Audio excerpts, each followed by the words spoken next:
Bismillahirrahmanirrahim. Rabbi shrah li sadri wa yassir li amri wahlul 'uqdatam min lisani. Allahumma shalli wa sallim ala habibika Mustafa Muhammadin wa ala alihi wa sahbihi asma'in nama ba'du. Yang kita hormati bersama Profesor Dr. Adi Wijaya selaku Rektor Telkom University. Di sini kita ditemani dan yang tentu kita hormati Habib Fikri Assegaf.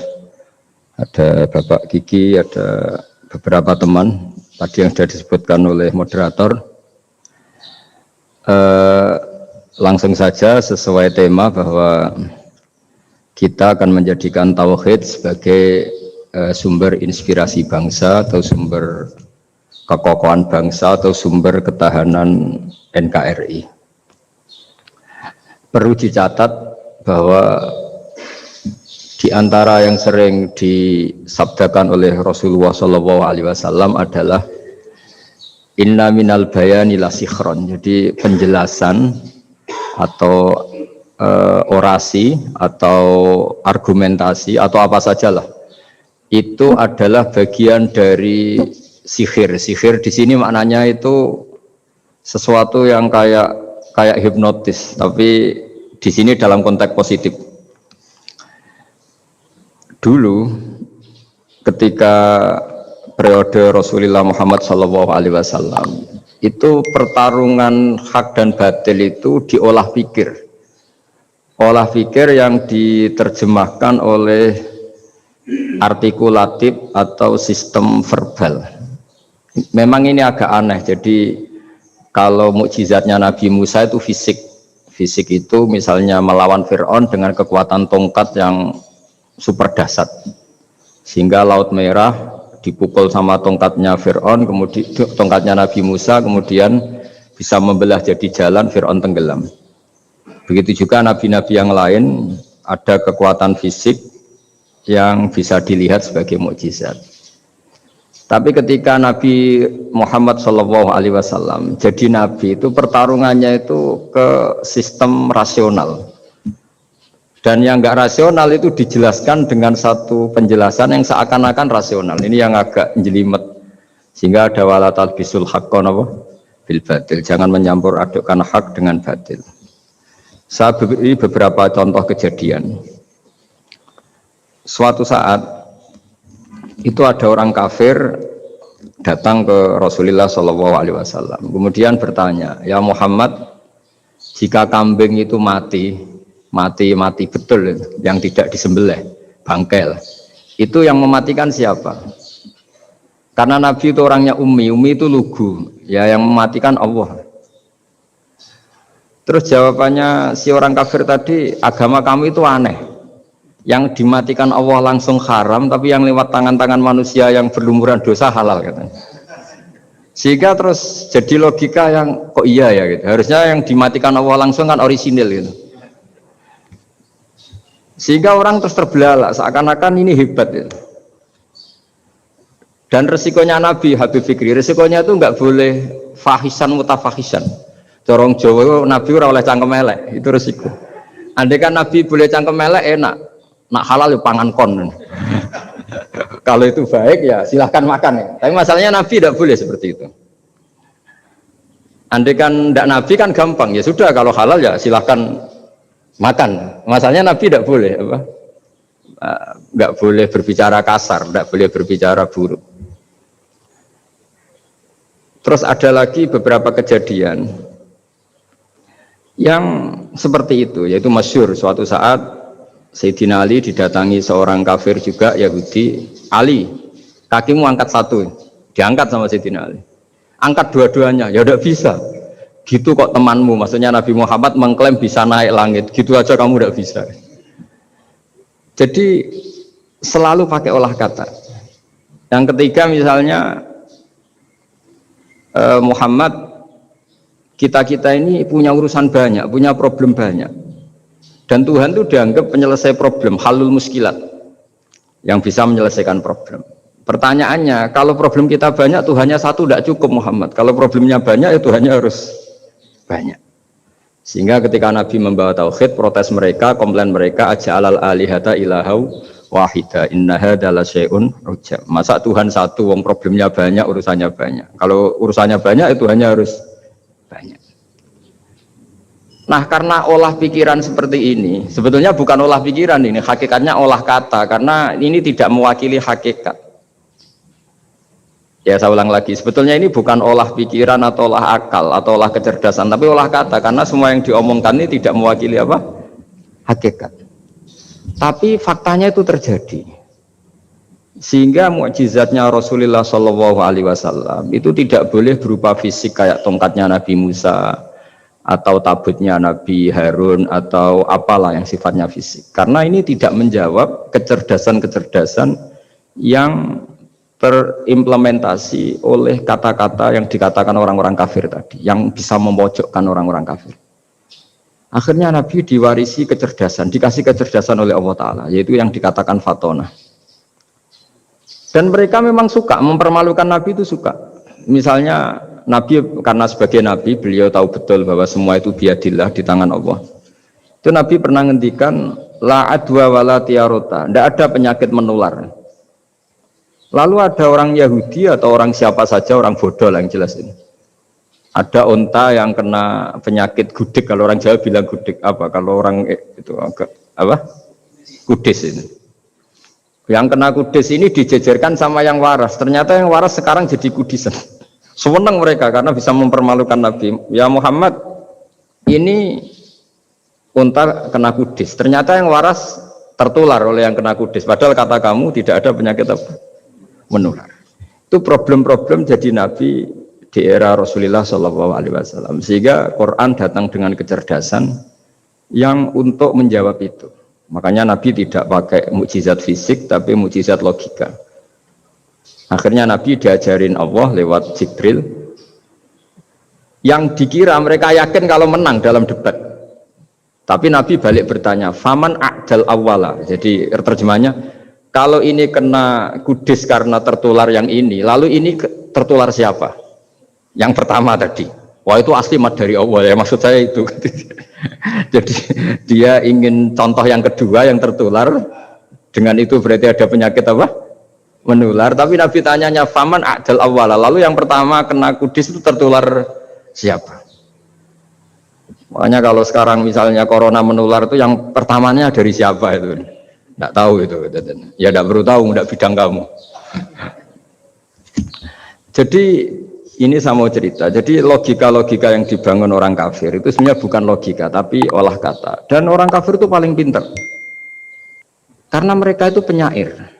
Penyair itu kalau sekarang modern mungkin mirip-mirip jurnalis atau mirip apalah, bisa mengubah apa saja. Apa yang sebetulnya baik dikesankan buruk atau sebaliknya. Sehingga ini menyusahkan karena Nabi harus ngendikan hakikat, harus mengatakan sesuatu yang nyata dengan bahasa yang benar. Sementara mereka mengatakan kebatilan dengan penjelasan yang baik. Ini ribet kan? Sehingga dalam banyak percekcokan ya, itu susah dicari jalan tengah karena sama-sama mirip, kebenaran ini sama-sama mirip. Jadi misalnya yang masyhur dalam satu peristiwa besar, konflik antara Sayyidina Ali dan Sayyidina Muawiyah, itu konflik yang nggak bisa diedarkan gara-gara kalimat, gara-gara kata-kata. Makanya sekeras-kerasnya pedang atau senjata itu masih keras apa? Kata-kata atau polemik lah atau apalah. Karena sekarang itu agak susah membahasakan. Ketika konflik Ali dan Muawiyah itu ada orang bilang, ya sudah, nahkum bi kitabillah. Sudah sekarang kita kembali ke kitabillah. Itu mereka megang mushaf. Mushaf ini yang saya pegang namanya mushaf. Seakan-akan itu benar karena orang Islam harus kembali kepada kitabullah. Pertanyaannya lalu Ali kata Ali, fadharabal mushafa biyadihi. Sayyidina Ali nepuk mushaf ini keras sekali.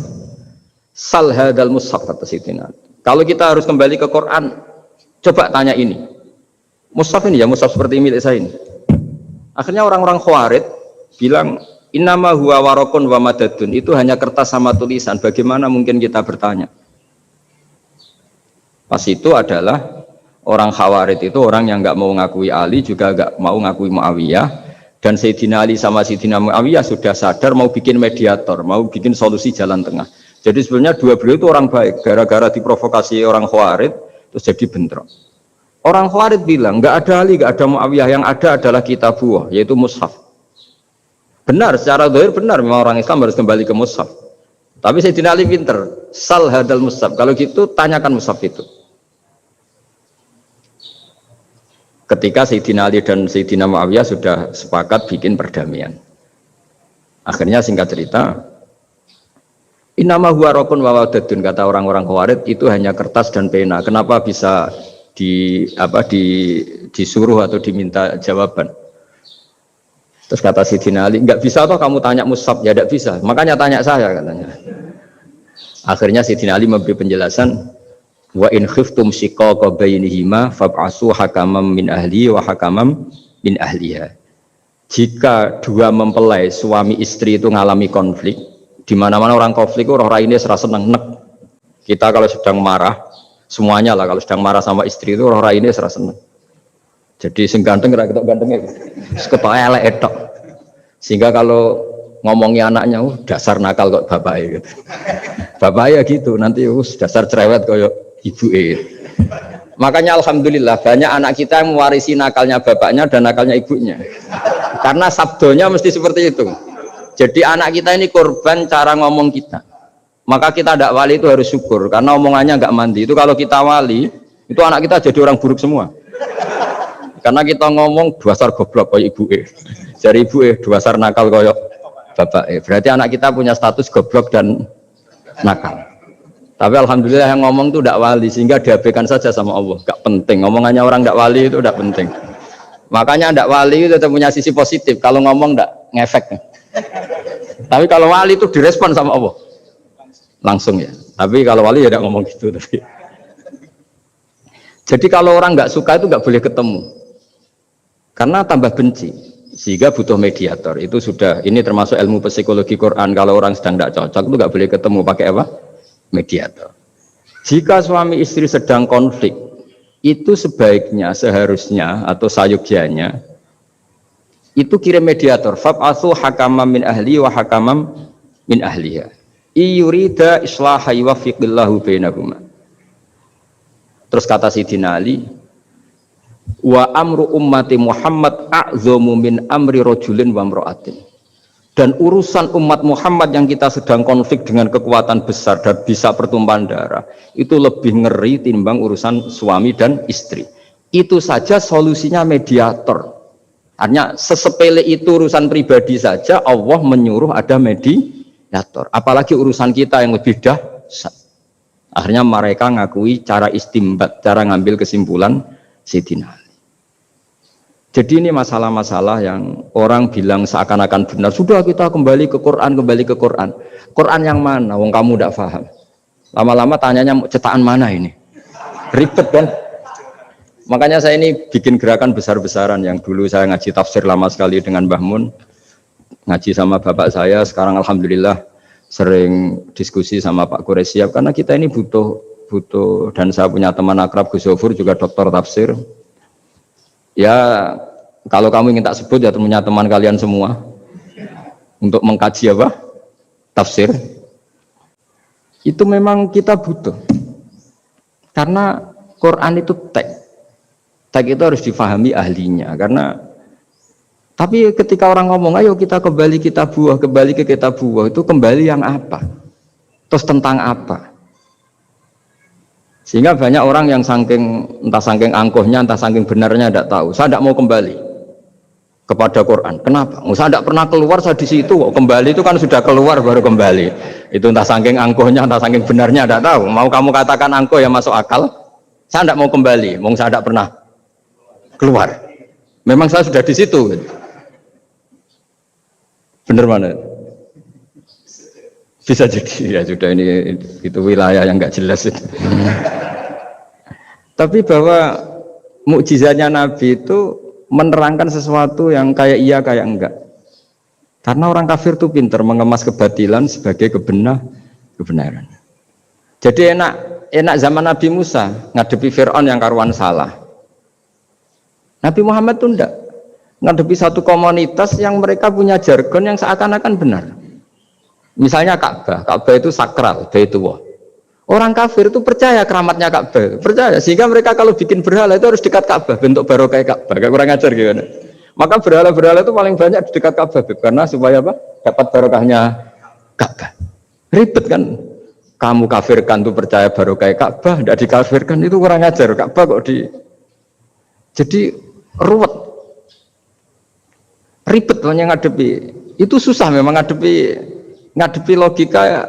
Makanya kan apa ya, kayak kita ngerawat anak itu, mau dilonggar nanti manja terus goblok, mau dikerasin nanti minggat, ribet kan.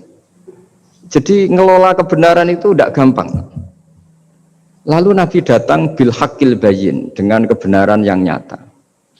Dimulailah dari surat diantaranya lam yakunil ladzina kafaru min ahlil kitab wal musyrikin munfakina hatta ta'tiyahumul bayyinah. Bayyinah itu siapa? Rasulun minallah yatlu suhufam mutahharah. Orang-orang kafir baik berkategori ahli kitab yaitu Yahudi Nasrani maupun yang berkategori orang-orang musyrikin yaitu orang-orang yang menyekutukan Allah yang non samawi, yang tidak punya kitab samawi, itu tidak mau tercerabut. Munfakin itu tidak mau tercerabut dari akar mereka hatta ta'tiyahumul bayyinah, sehingga datang kebenaran yang begitu nyata, begitu jelas. Saking jelasnya siapapun mau tahu dan nggak bisa dibatalkan oleh apapun, termasuk oleh perilaku sosial. Siapa itu? Rasulun minallah yatlu suhufam mutahharah, itu yaitu Rasulnya Allah yang membaca lampiran-lampiran suci, yaitu Quran. Sehingga Nabi datang dengan analogi pembanding. Orang-orang yang berpikir Tuhan harus banyak karena urusan itu banyak, problem banyak. Lalu Nabi bikin analogi. Andaikan kamu sebagai pembantu yang punya majikan banyak, perintahnya beda-beda, kamu mau enggak? Ya enggak mau, enggak enak Muhammad kalau punya bos banyak. Perintahnya beda-beda, semuanya egois harus dituruti, enggak mau. Enak mana sama punya majikan satu? Enak satu Muhammad. Ya sudah, Tuhan kamu itu majikan kamu. Kalau banyak-banyak bingung kamu, perintahnya banyak nanti. Terus mereka mau, ya sudah Tuhannya satu saja.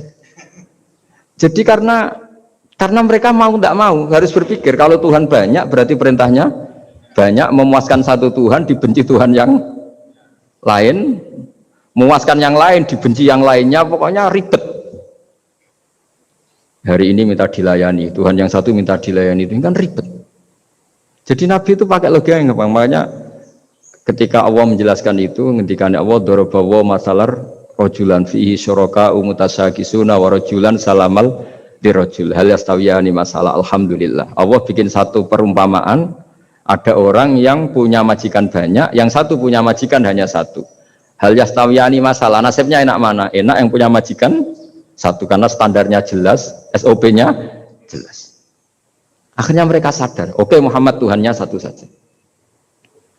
Lalu dalam pertanyaan-pertanyaan yang lain, misalnya tadi masalah Sayyidina Ali, masalah dibully lah kalau sekarang itu Nabi menjawab ya dengan rasional, karena mau tidak mau. Karena Nabi tidak dibolehkan pakai mukjizat zaman itu. Untuk awal-awal jadi Nabi itu nggak boleh pakai mukjizat. Karena mukjizat itu punya sisi yang sangat-sangat fatal, yaitu kalau Allah sudah menurunkan mukjizat, itu sekali nggak diimanin itu harus ada azab. Nabi ingin umatnya itu nggak kena azab. Makanya ketika Allah Taala wa ma mana ana an nursila bil ayati illa an kadzdzaba bihal awwalun. Cara terjemahan bebasnya gini, Muhammad, saya tidak ngasih mukjizat kamu kayak Nabi Musa, kayak nabi-nabi sebelum kamu yang berupa fisik. Itu problemnya satu, sekali saya menurunkan mukjizat, tren umumnya ini didustakan. Ketika didustakan, saya punya alasan menyiksa, wong sudah tak perlihatkan sebegitu jelas kok tetap didustakan. Maka sekali saya menurunkan mukjizat, kata Allah, wa ma nursilu bil ayati illa takhwifa. Saya memberikan satu ayat itu hanya warning, hanya peringatan bahwa ini akan ada bahaya azab. Sehingga karena pilihannya itu Nabi milih gak ada mukjizat yang seperti nabi-nabi sebelumnya. Milih mukjizat yang ilmiah, yaitu Al-Quran yang kita warisi sampai sekarang. Alhamdulillah. Karena kata ulama-ulama, nah ini pentingnya penjelasan. Andaikan mukjizat kita itu hanya tongkat, maka hanya ada di museum. Kita lihat tongkatnya Nabi Musa, mungkin klaimnya ada di Turki. Mukjizat tabut kita lihat lagi di ya di manalah tempat di museum apa. Tapi kalau mukjizatnya Al-Quran, itu umatnya Nabi akan merasakan nikmatnya ila yaumil kiamat. Misalnya kita dalam bersuami istri atau dalam berkeluarga atau dalam bermasyarakat, itu Quran kalau nasihati kita gampang sekali. Misalnya wa ashiruhunna bil ma'ruf fa in karihtumuhunna fa asa an takrahu syai'a wa yaj'alallahu fi khairan katsira. Sudahlah kalau sama istri itu yang baik. Jika ada watak istri yang kamu nggak suka, dalam ketidaksukaan kamu itu ada kebaikan yang banyak. Kamu nggak suka karena kalau istri kamu sering marah, kamu nggak suka. Sukanya yang senyum. Tapi kalau senyum terus sama orang lain juga senyum, ribet kan kamu. Jadi sudah anggap saja ada hikmahnya. Semua itu ada hikmahnya. Kalau istri kamu marah tidak kelihatan marahnya, dipendam, itu enggak ekspresif. Cara akting sinetron enggak masuk itu. Tapi kalau marah kelihatan marahnya itu ekspresif, itu kecerdasan itu Pak. Bisa menumpahkan keinginan. Wah itu bagus ini. Jadi disuruh lihat sisi apa? Positifnya. Imam Syafi'i itu pernah ketemu seseorang yang di depan beliau cium tangan hormat. Suatu saat dikasih tahu sama santrinya yang lain, orang yang mencium kamu wahai Imam Syafi'i itu di belakang ngerasani kamu, bully kamu. Kata Imam Syafi'i, baguslah. Kenapa? Berarti saya wibawa, di depan saya tidak berani. Jadi enteng. Beliau dikasih tahu, tetangga kamu banyak yang benci engkau ya Imam Syafi'i. Baguslah, tidak akan utang saya. Justru yang kenal-kenal itu yang utang-utang itu.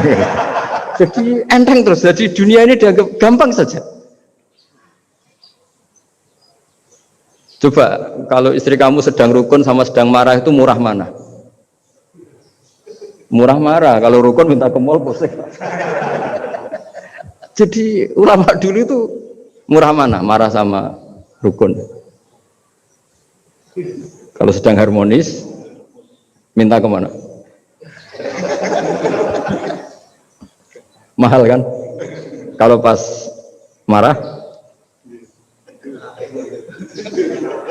Jadi ulama dulu itu lucu, apa ya? Gampang sekali nanggapin sesuatu itu. Imam Abu Hanifah itu kalau ketemu yang utang beliau itu dia yang sembunyi karena malu. Kalau kita kan enggak yang sembunyi yang utang. Kalau Abu Hanifah enggak. Yang sembunyi itu Abu Hanifah. Kasihan dia malu kalau ketemu saya kan masih punya utang saya. Itu kalau kamu ingin jadi wali itu gitu. Kalau ketemu yang utang kamu yang lari. Itu bisa bank tutup karena yang lari yang utangin. Dalam cerita-cerita wali itu unik-unik. Rabi'ah Adawiyah itu pernah kemalingan. Itu beliau sembunyi. Malingnya nyari apa dia sembunyi. Habis itu ditanya, kenapa engkau sembunyi? Sama lu sama malingnya. Karena rumah saya nggak ada yang bisa dimaling. Karena enggak punya apa-apa.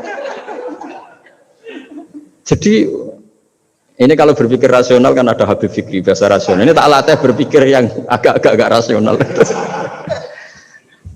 Nah, Nabi itu diutus dalam kondisi masyarakat yang rasional.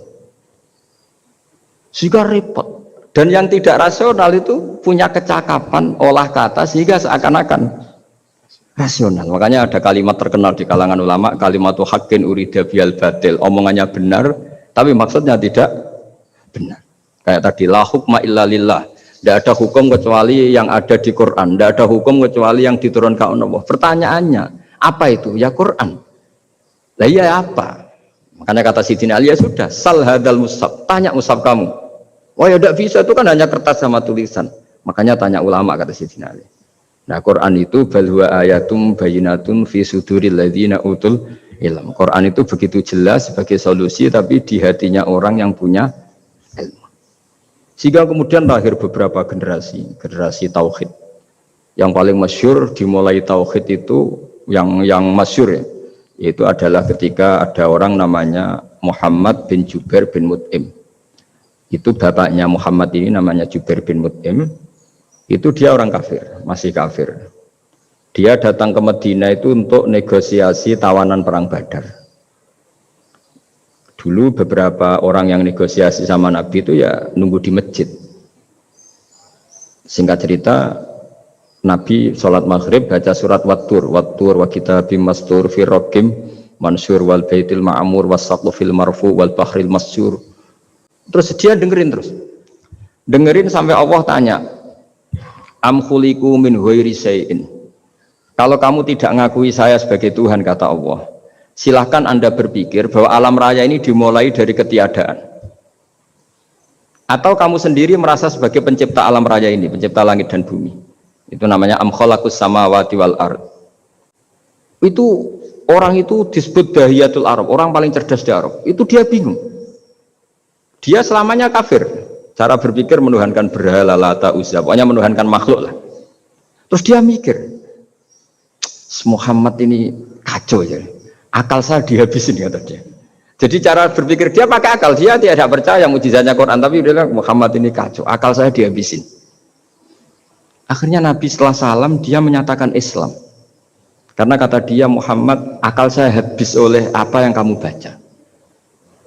Nah ini saya mau menerangkan tauhid sebagai inspirasi, yaitu logikanya gini, langit bumi ini kan wujud itu punya eksistensi.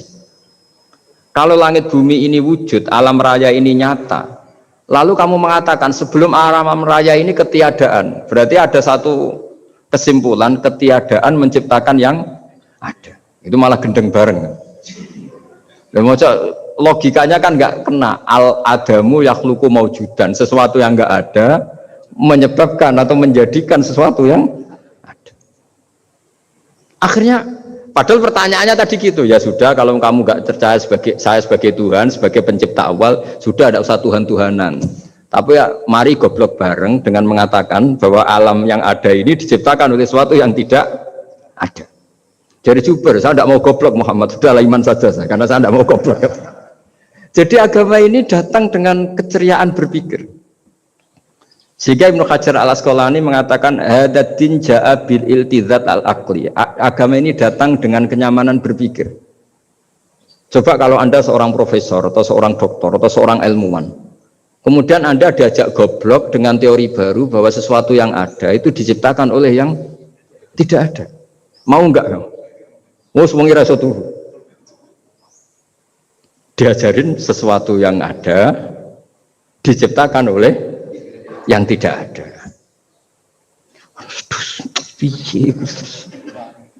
Gak keren lah. Gak boleh saya suruh sudah. Jadi tauhid itu. Nah, kemudian lahir ulama-ulama baru yang cara ngarang sama. Ini kitab yang dulu saya ngaji sama Syekhina Kiai Maimun Zubair Mbah Mun. Itu kemudian ulama-ulama baru, kata Yai Mbah Mun itu juga bapak saya sering pesen, orang itu harus tahu zaman. Menerangkan tauhid itu kalau ulama dulu itu dimulai dari kalimat yang mungkin yang ngaji saja bingung. Al-alam mutawwir wa kullu mutawwir hadis la budda mim muhdis. Itu sampean dengar mesti dianggap jimat, itu apa itu doa apa gitu. Doa jalbur rizki apa gitu. Padahal itu logika. Tapi terus ulama-ulama modern itu ngarang seperti ini ada gambar. Ini kitab yang saya dulu ngaji sama Mbak, itu digambar seperti ini. Maksudnya digambar seperti ini gini, penjelasannya gampang. Sampean kalau gambar seruat apapun, misalnya gambar gedung tingkat 5 atau gambar gunung atau gambar apa saja. Mbok seruat apapun gambar itu dimulai dari satu titik. Tadi hadhil awalim kulluha, bahwa alam semua ini dimulai dari nuqtatil wujud, ada titik wujud. Dan karena ini wujud penyebab harus bersifat awal, makanya Allah itu selain wujud harus bersifat al-awwal, kalau bahasa pondok al-qadim. Karena tidak mungkin yang menciptakan kemudian kalah dulu dengan yang diciptakan. Begitu juga Imam Al-Amudi. Imam Al-Amudi itu jadi wali itu karena dia ahli matematika. Sampai muridnya itu eskal, ini guru saya masuk surga enggak, kalau ngajar itu senang ngajar matematika. Beliau ahli usul fikih, ahli fikih, tapi senangannya ngajar matematika. Sampai muridnya sanksi, ini masuk surga enggak ya? Walhasil dalam cerita keramat beliau, sama ndak usah tuh saya tidak percaya, kamu tidak wali, kok tidak percaya gimana? Ribet sekarang gitu, orang kalau nggak nekuni sesuatu terus nggak percaya, ribet kan? Itu beliau masuk surga itu dijamin dapat surga itu karena ngajar matematika. Tapi di hati beliau hanya satu, matematika adalah satu ilmu yang dimulai dari angka 1. 0, itu tetap dimulai dari 1, nggak bisa.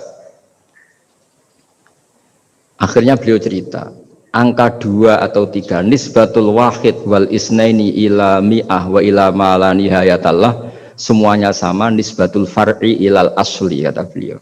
Mbok angka 2, 3, 1000 sampai 1 miliar itu perbandingannya dengan angka 1 apa hubungannya?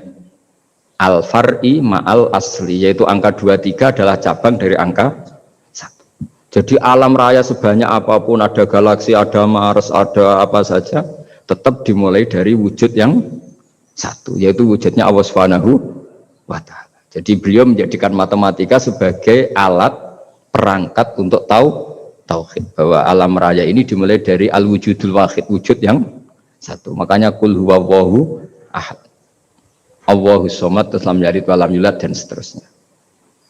Nah, makanya ketika orang menyoal hukum adat yang menipu kita, adat itu sunnatullah yang kita lihat, itu Quran mesti mengembalikan wahwaladzi yabda'ul khalqa tsumma yu'idu wa huwa ahwanu alaih. Sebagian di surat Yasin diterangkan ansha'aha awwala marrah. Ketika kita lama sekali, namanya manusia itu lahir dari seorang bapak dan ibu, ini lama sekali. Yang namanya telur itu lama sekali lahir dari ayam, keluar dari ayam. Yang namanya pohon besar itu mesti dari biji yang kecil. Karena lama itu terjadi, seakan-akan kita ngomong, kita berkeyakinan tahu-tahu ada pohon besar itu mukhal, tahu-tahu ada manusia ini mukhal. Makanya ketika ada figur yang bernama Isa bin Maryam, itu orang kafir Yahudi itu menolak, bagaimana mungkin ada manusia tanpa bapak. Oke, itu menyalahi prosedur lazim, protap lazim. Tapi kata Allah gimana? Inna masalah Isa indallahi kamasali Adam. Kalau Isa mukhal karena tanpa bapak, harusnya Adam lebih mukhal karena tanpa bapak, tanpa ibu. Jadi artinya apa? Allah tetap mengingatkan bahwa kudroh saya yang pertama itu menjadikan semuanya mungkin tanpa perangkat adat. Maka kitab ini yang saya baca ini, milik Sayyid Husain Afandi ini, itu menjelaskan bahwa hukum adat itu menipu. Saya ulang lagi, hukum adat itu menipu. Ketika ayam mengeluarkan telur, telur kemudian menjadi ayam lagi. Terus kita berdebat, telur sama ayam dulu mana? Menurut Anda milih mana? Milih apa? Telur. Kalau ini, yang kubu sebelah ini? Ayam apa telur? Telur. Ayam. Ayam lahir dari Nah, pertanyaannya begini kalau menurut tauhid. Ketika lazim kalau telur itu nanti suatu saat jadi ayam, terus ayam kemudian lazim mengeluarkan telur. Ketika Anda mengatakan mungkin kontribusi Anda terhadap kemungkinan itu apa? Kan sama, Anda tidak ikut menciptakan. Wong nggak ikut menciptakan kok menfonis mungkin tidak mungkin, kamu itu hanya saksi. Makanya pertanyaannya Allah, loh ketika itu kamu anggap mungkin, kontribusi Anda itu apa? Kan hanya melihat. Kamu sendiri tetap tidak mampu bikin telur, Anda juga tidak mampu bikin ayam. Artinya meskipun telur jadi ayam, ayam jadi telur sampai kiamat, tetap ada kontribusi kudrohnya Allah Subhanahu wa ta'ala. Bukan berarti berdiri sendiri. Wong kamu yang bilang mungkin ya nyatanya enggak berkontribusi. Sehingga kalau suatu saat Allah bikin telur dari batu atau ayam keluar dari batu, bagi Allah itu enggak masalah. Tapi bagi kamu masalah. Bagaimana mungkin hewan keluar dari batu? Ini logikanya gimana? Loh memangnya ketika telur dari ayam itu logika kamu gimana coba? Kamu ikut bikin enggak? Nah ini di sini pentingnya mukjizat. Akhirnya Allah bikin mukjizat, ada satu onta besar keluar dari batu, yaitu mukjizat Nabi Kamu memasalahkan, ini gimana onta kok keluar dari batu? Lalu kalau Allah tanya kamu, gimana telur keluar dari ayam? Loh ini biasa Gusti mungkin, memangnya kamu bisa? Berarti bagi orang yang tauhid, yang wali, keluarnya ayam dari telur sama onta dari batu itu nisbatnya sama. Sama-sama semuanya di luar kontribusi kita. Kenapa yang satu kamu katakan mungkin, yang satu kamu katakan tidak mungkin? Toh kamu sama-sama tidak terlibat. Itu cara berpikir tauhid. Artinya apa?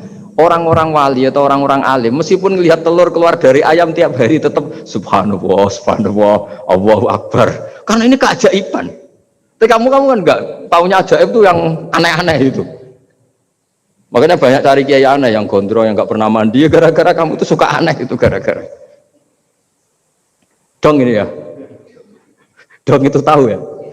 Jadi buat sesering apapun alam raya ini ada siklusnya, biji jadi pohon, pohon kemudian mengeluarkan buah-buah ada biji, semuanya yang berkontribusi hanya kudrohnya Allah Ta'ala. Tidak mengikat Allah bisa bikin tanpa itu semua. Makanya Allah selalu memperbarui mukjizatnya, termasuk ada onta besar keluar dari batu, yaitu mukjizatnya Nabi Soleh. Kamu nggak boleh menyoal ini mukhal gimana? Karena itu nggak mungkin, ukuran nggak mungkin apa? Kamu nggak bisa bikin kan? Sama telur keluar dari ayam kamu bisa bikin, sama-sama enggak. Nah di sini pentingnya ngaji ya. Makanya Allah ngendikan innallaha la yastahyi ayyadriba masalam ma ba'udatan fama fawqa. Allah itu tidak malu bikin contoh nyamuk. Karena nyamuk ini mukjizat yang besar. Sudah hewannya kecil, di situ ada ususnya. Ususnya ada uratnya. Coba kalau kamu bikin nyamuk. Kalau yang santri agak nakal itu ya ada alat kelaminnya, ada uratnya. Coba jenengan bayangkan nyamuk kecil kan? Itu ada uratnya enggak? Ada ususnya ada uratnya. Uratnya ada bakterinya. Pusing kan kamu? Jadi sebetulnya ayat Allah yang dasar itu bukan dinosaurus tapi nyamuk. Bikin uratnya dinosaurus masih gampang, hewannya besar paling uratnya segini. Itu pesan di Juwana bisa lah. Tapi kalau pesen organnya apa? Nyamuk. Perutnya seberapa? Sudah gitu dia di dalamnya ada calon anaknya. Lebih kecil, banyak lagi jumlahnya. Coba. Nah ini agama ini datang dengan akal. Jadi kelihatan ada mukjizatnya Quran karena menyontohkan nyamuk. Dan kelihatan mukjizat kalau dijelaskan pakai logika. Yaitu kayak apa susahnya bikin nyamuk. Sudah kecil ada organnya ada uratnya ada kumannya ada uratnya. Pusing enggak? Makanya tidak ada kampus yang siap memaklumatkan diri sanggup bikin nyamuk. Karena ya enggak sanggup tadi. Lah itu mukjizatnya Quran. Jadi agama ini ketika ulama-ulama ja'a bil iltizazil aqli. Agama ini datang dengan kenyamanan berpikir. Makanya kita nanti kalau mau mati itu yang seneng saja. Kita tidak tahu caranya hidup, tahu-tahu lahir, tahu-tahu hidup, tahu-tahu punya hutang, tahu-tahu banyak masalah, tidak tahu kita. Nanti kalau mati juga gitu, nggak ingin mati, tahu-tahu mati. Nanti nggak tahu bangkit. Makanya sudah alaiha nahya wa alaiha namut wa biha nubasu insyaallah taala minal. Makanya kata Sidina Ali kalau ada orang susah hidup, kamu lahir keinginan kamu apa keinginan Allah ya? Keinginan Allah. Kamu mati, misalnya orang frustasi ingin mati ya tidak bisa mati. Kalau Allah tidak menghendaki ya tidak mati. Ya sudah, zaman kita hidup ya tidak bisa mengelola kehidupan ini ya sudah. Kalau mati juga tidak bisa mengelola kematian ini. Makanya terus kita diajarkan inna sholati wa nusuki wa mahyaya wa mamati lillahi rabbil alamin. Berhubung kita tidak tahu ya sudah hidup kita, mati kita semua di tangan Allah. Sudah kita pasrah saja. Senais jamnya mati aja, serasa pamit sudah mati aja, sudah gak ribet. Makanya wali-wali itu ya biasa ngelihat kematian itu, bukan karena yakin pasti masuk surga ya enggak. Kata wali-wali itu di dunia itu hanya Allah yang ngurusi kita ya Allah, nanti di akhirat ya sama. Itu tauhid ya. Jadi saya ulang lagi ya, jangan terjebak hukum adat. Karena dalam hukum adat itu sebenarnya Anda tidak aktor tapi hanya saksi. Yang namanya telur keluar dari ayam mengeluarkan telur. Tapi sebetulnya ini tidak mengikat. Allah bisa saja bikin hewan dari yang lain. Kayak tadi mengeluarkan untanya Nabi Soleh dari batu yang apa? Besar. Ya wah itu mukhal, bagaimana mungkin? Nah memangnya ayam jadi telur jadi ayam, Anda ikut berkontribusi kan enggak? Andai kan Anda menyaksikan kudrohnya Allah Ta'ala di semua kejadian, yaitu Allah bisa bikin nyamuk ada organnya ada uratnya. Dengan reputasi seperti ini maka kita akan mensifati Allah innahu ala kulli syai'in qadir, bahwa Allah bisa melakukan apa saja. Wa huwa ala kulli syai'in qadir, diulang-ulang. Sama Indonesia yang sekarang seperti ini, yang kata orang ada yang bilang terbelakang, ada yang bilang tertinggal dari Eropa. Mungkin dalam kudrat tua untuk bikin Indonesia lebih makmur dari sekarang, bisa mengalahkan negara-negara yang lain. Jadi kalau kamu ingin, tapi Indonesia banyak masalah gini bagi Allah mudah saja menyelesaikan masalah. Tetap inna dzalika 'ala Allahi yasir. Kita harus optimis bahwa semuanya bagi Allah mudah. Tapi cara berpikir ya tadi, dengan reputasi Allah bisa bikin nyamuk. Dan nyamuk sulitnya di mana ya tadi, sudah kecil, punya organnya punya uratnya punya bakteri, bakterinya punya organnya bakteri, mungkin ada bakteri lagi, pusing kan? Ya jangan, nggak usah dipikir kalau pusing. Ya jadi terus yang terakhir saya mohon kalau baca Quran sebisa kita ada yang diangen-angen. Jadi Allah kalau mendorong kita mengakui eksistensinya Allah, Allah sering ngendikan yang mudah-mudah. Misalnya saya ini yang menciptakan kamu, saya yang menciptakan kamu. Falau la tusaddiqun, sudahlah, saya ini nahnu khalaqnakum. Saya ini pencipta kalian, Bu yao. Hubungan kamu itu dengan saya. Urusan kamu terdekat itu dengan saya, kata Allah, bukan dengan yang lain. Karena saya menciptakan kamu, kata Allah. Tapi kita ini aneh, jadi manusia itu aneh. Dengan zat yang menciptakan kita tidak punya urusan, dengan yang tidak terkait dengan kita punya urusan. Itu kan aneh. Dan Allah kalau menerangkan itu gampang. Terus bagi manusia yang kumoluhur, yang angkuh, seakan-akan bisa menentukan segalanya. Falaula in kuntum ghaira madinin tarji'unaha in kuntum shadiqin. Kalau kamu orang hebat, Bu ya, ketika nyawa kamu mau keluar tuh kamu tahan supaya kamu nggak jadi mati. Nggak keren kan orang hebat kok mati katanya. Kamu sombongnya kayak gitu, seakan-akan bisa ngatur dunia, menaklukkan dunia, ternyata kamu mati. Harusnya nggak usah mati dong. Kata Allah, falaula in kuntum ghaira madinin tarji'unaha in kuntum shadiqin. Makanya falaula idza balaghatil khulqum wa antum khina idzin tanzurun. Mbok ya orang-orang yang keren, yang merasa hebat, yang biasa ngatur dunia, mbok ya ketika mati itu jangan mau. Ya, ini sensitif ya. Ya saya kira demikian ya, semoga lewat ngaji ini kita kembali ke tauhid yang benar lewat penjelasan-penjelasan yang akli, yang rasional. Saya pastikan agama ini datang dengan al-iltizadul akli, kenyamanan berpikir. Kayak apa susahnya kita dengan jadi ateis? Karena harus punya rumus bahwa yang ada diciptakan oleh yang tidak ada. Itu kan jadi aneh. Makanya ukuran iman, salasun man kunna fihi wajada halawatal iman. Ciri utama iman itu nyaman, halawah itu manis. Karena ya itu tadi apa yang dibawa oleh Quran dan hadis sesuai akal kita.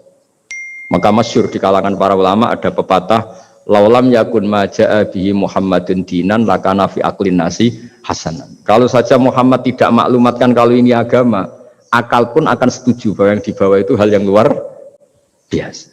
Karena agama ini tidak lam yusodim al-aql, agama ini tidak akan menentang akal. Liqaumi ya'qilun liqaumi yatafakkarun. Kalau ada orang bilang akal saya itu menolak faham agama, itu akalnya yang perlu dicek. Ada masalah itu pasti. Ya, saya kira demikian. Assalamualaikum warahmatullahi wabarakatuh.